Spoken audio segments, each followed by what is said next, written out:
Assalamualaikum Ustadz. Bagaimana cara menghilangkan rasa benci atau dendam kepada seseorang yang menjadi semak belukar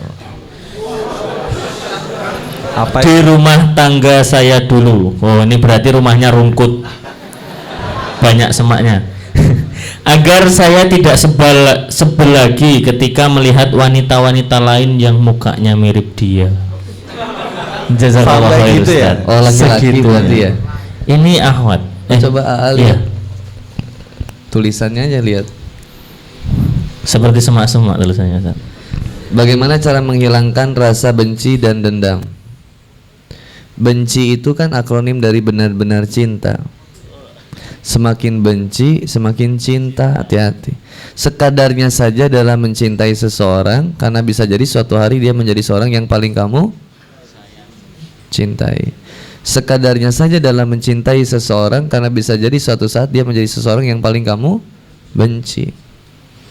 Jadi jangan meminta kepada orang, kepada Allah untuk kemudian menghilangkan rasa benci itu. Ya biasa aja. Siapa orang yang paling lemah itu? Orang yang menyimpan Siapa orang yang paling lemah itu? Orang yang paling banyak menyimpan dendam dalam hatinya. Rapuh dia, egois akhirnya dia. Semak belukar di rumah tangga saya dulu, agar saya nggak sebel lagi ketika melihat wanita lain yang mukanya mirip dia. Karena nggak hanya yang mirip dia ya, yang nggak mirip juga bisa membahayakan. Yang paling ngeri itu suami selingkuh sama laki lagi, itu kan ngeri ya. Gimana supaya nggak benci dah? Banyakin istighfar aja teh. Banyakin istighfar. Mudah-mudahan bisa terselamatkan ya. Jangan dendam lah. Dendam itu penyakit iblis. Lanjut Mas Habib. Udah. Gantian Ustaz yang dari sana. Saya kira masih koma. Assalamualaikum Ustadz. Saya seorang Ahwat. Saya menyukai seseorang, bahkan saya berubah menjadi lebih baik. So sweet. Ini bucin dari ini. Saya sering dikecewakan, saya dikhianati, ditinggalkan, tapi kami mengalami hubungan toksik kembali.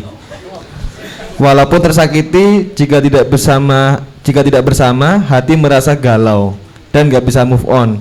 Tapi dia stuck. Gimana ya Ustadz cara menyikapinya agar menjadi lillah? Move up. Pindahnya kan ke Allah, jangan ke samping. Move on. Kalau move on itu kan pindah ke samping. Putus dari yang satu, jadian sama yang lain. Gali lubang, tutup jurang, lebih sakit. Coba. Kalau move up, pindah ke Allah. Nikmat ngejalin hubungannya. Sayangnya sama Allah, rindunya sama Allah. Kan pernah kita bahas di sini. Ada yang tidak pernah meninggalkanmu meskipun engkau sering meninggalkannya. Siapa? Allah. Ada yang sering meninggalkanmu meskipun engkau tidak pernah meninggalkannya. Siapa? Mantan. Alumni hati. Jadi akhirnya gimana Kang? Termotivasi oleh seseorang yang mengajak kita baik, bagus. Tapi diperbaiki niat kita supaya apa? Supaya niat kita ini bahwa dekatnya kita sama Allah itu karena kasih sayang Allah. Seseorang yang ngedakwakan kepada kita itu menjadi asbab hidayah buat kita lebih dekat sama Allah Subhanahu wa taala. Udah segitu aja. Saya berterima kasih sama orang yang nyakitin gitu. Bisa kan gitu. Terima kasih mantan itu kan gitu. Makasih sama mantan itu bukan berarti makasih mantan ya kita udah pernah begini. Bukan. Terima kasih sama mantan itu buat apa? Bahwa dia mengajarkan kepada kita bahwa kita itu dihantarkan buat yang saya lakukan dulu itu salah dan bermasalah loh ternyata. Dan saya ketika ditinggalin sama kamu, dikhianatin sama kamu, dilupakan sama kamu, saya jadi sadar bahwa Allah itu gak pernah melupakan saya. Allah itu sayang sama saya. Allah itu senantiasa baik sama saya. Saya yang sering mengecewakan Allah. Makasih ya kamu udah ngantek saya untuk kemudian saya dekat sama Allah. Meskipun sakit kita hati ya. Tapi kan kita dari sakit hati itu harus belajar gitu. Buat Ahwat lah. Kalau Ahwat itu terapi hati itu salah satunya banyakin nulis aja teh. banyakin nulis gitu. Tulis novel, buku catatan. Kalau enggak teman-teman ini kan Jamaah Teras Dakwah bikin nanti cerita apa? Dongeng ya maksudnya Kisah. novel. Oh, novel. Itu cerita dari novel dari beberapa penulis gabungan gitu kan. Kan bisa gitu. Lanjut. Assalamualaikum Ustadz. Saya setahun lalu memutuskan hubungan dengan laki-laki dan saya memilih untuk berteman. Namun sebulan terakhir dia meneror saya. Wah, teroris ini baru ini. Ini buatan Amerika ini.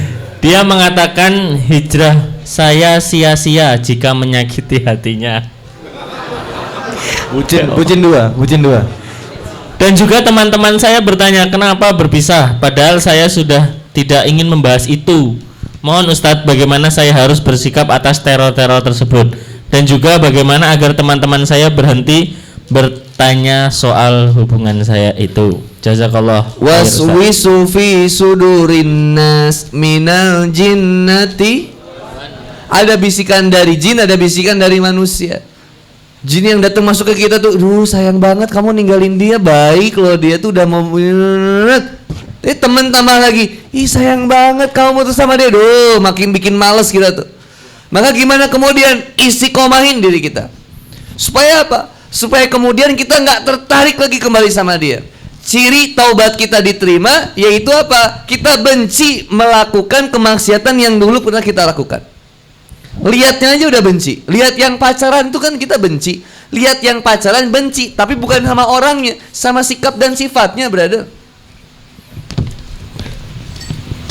Anak kalau ngelihat yang pacaran benci anak tuh. Kayak pengen ngebubarin gitu. Serius. Kalau kohani mah bubarin. Kalau anak kan cuma baru bilang baik-baik. Dek udah lama pacarannya? Iya Kang, alhamdulillah udah lama. Iya mudah-mudahan ya. Iya doain aja ya. Iya mudah-mudahan. Karena kan dalam hati putus. Tapi kalau ada yang udah main macam-macam gitu sampai dipegang-pegangin, nah anak baru berantem gitu. Baru ajak inilah gitu. Pegang-pegangan, nikah belum udah pegang-pegangan. Suruh bubar gitu. Kalau apalagi kalau marahan, itu sampai mau berantem dulu. Gara-gara apa? Si ceweknya digampar, deket anak lagi. Rame gitu. Kalau nggak rame sih nggak apa kan, masanya gue lagi makan Indomie rasa terganggu gitu. Apa sih kata gue? Kamu yang keplak. Nah kalau udah cewek digampar udah nggak bisa deh. Harus saya selamatkan itu wanita. Soalnya kamu, udah nikah belum? Apa ikut campur? Lu yang ikut campur. Kalau udah nyakitin wanita urusannya sama saya juga. Wanita harus dijaga. Ini ada apa nih? Ini pacar saya. Enggak, udah putus sekarang. Dia pacar saya. Iya, ini salah itu. Jurus pertama bisa dipakai. Makanya kan saya suka bilang kayak ini kan salah ya, cuman suka bilang kalau ada akhwatnya, saat foto udah gini aja teteh foto aku kirim ke pacar kamu, bilang aja aku udah dapetin yang lebih baik dari kamu. Kirimnya foto aku Astagfirullah. Jadi gimana Kak? Udah teh. Hijrah kita karena Allah nggak akan bikin kecewa orang. Yang paling ngeri itu kita bikin kecewa Allah, itu aja. Pekerjaan kita, harta kita yang kita dapetin dengan cara yang haram, nyakitin orang, ini kan banyak yang kemudian mengecewakan Allah. Kita nggak mau ngecewain Allah. Kalau ngecewain manusia, wajar, kita nggak bisa perfect 100% sempurna, brother. Ada aja yang dibencinya. Iya ya, bikin orang supaya sayang sama kita gimana? Nggak usah mikir begitu. Kitanya aja sayang orang. Gimana membuat orang supaya jatuh cinta sama saya? Jangan jatuh cinta, bangun cinta. Jatuh cinta itu pasti sakit sayang. Bangun cintanya. Bagaimana cara membangun cinta? Cintai orang-orang yang ada di sekitarmu. Cintai lingkunganmu. Cintai kucing, cintai hewan-hewan, itu cintai. Gimana sih? Cintai ususmu, Yakult ya. Kayak perasaannya gimana sih ngelihat orang utan yang kebakaran di Kalimantan? Anda mah nangis. Kalau kok teteh bisa nggak nangis sih lihat orang utan di terbunuh gitu? Meskipun mohon maaf hewan yang menjijikan buat Ana misalkan, walaupun Ana pernah meliharanya, ular, ngelihat ular kebakaran aja Ana sedih gitu. Kayak ada, ya Allah kok saya nggak mampu ya ngejaga itu. Jauh gitu di Kalimantan. Nah, biasain punya hati peka supaya apa? Supaya kita bisa menghargai dan menyayangi apa yang ada di antara kita, sekitar kita.